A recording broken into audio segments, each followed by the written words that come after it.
Every time Eddie shoots a free throw in a basketball game, the probability that he will score a point is 0.8. When he shoots 2 free throws, calculate the probability that he scores both. And so the probability that he scores both is going to be equal to 0.8 multiplied by 0.8. And 0.8 multiplied by 0.8 is definitely 0.64. And that's the answer to this particular question. Next, it says when he shoots 2 free throws, calculate the probability that he misses both. Now the probability that he will score a point is 0.8. So when he shoots a free throw, the probability that he will score a point is 0.8. But they want us to figure what is the probability that he misses both. And so the probability that he misses both is going to be equal to 1 minus 0.8 multiplied by 1 minus 0.8. And so that's going to be 0.2 multiplied by 0.2. And 0.2 multiplied by 0.2 is definitely 0.04.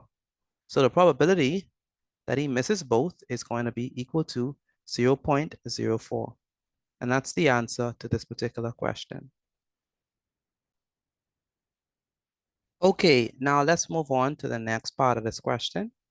It says, when he shoots 2 free throws, calculate the probability that he scores 1 and misses 1. And so we're going to say probability that he scores first and misses the second, because it can happen in more than one way, right? He can score the first one and miss the second one, or he could score this, so it could happen in different ways. So it says probability that he scores 1 and misses 1. So he could score the first one and miss the second one, or he could miss the first one and then score the second one. And so we have to account for both of those possibilities. And so the probability that he scores first and misses second is going to be equal to 0.8 multiplied by 0.2. And so the probability is going to be 0.8 multiplied by 0.2, and 0.8 multiplied by 0.2 is 0.16. Next, we have the probability that he misses the first and scores the second, and that's going to be equal to 0.2 multiplied by 0.8, and 0.2 multiplied by 0.8 is going to be 0.16. And those are the two ways that it could happen. He could score the first one and miss the second one, or he can miss the first and score the second. In both ways, he scores 1 and misses 1. Now we combine them together.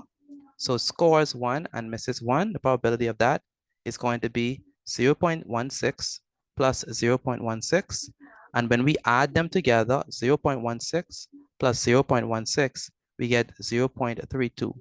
So the probability that he scores 1 and misses 1 is going to be equal to 0.32. And that's the answer to this particular question.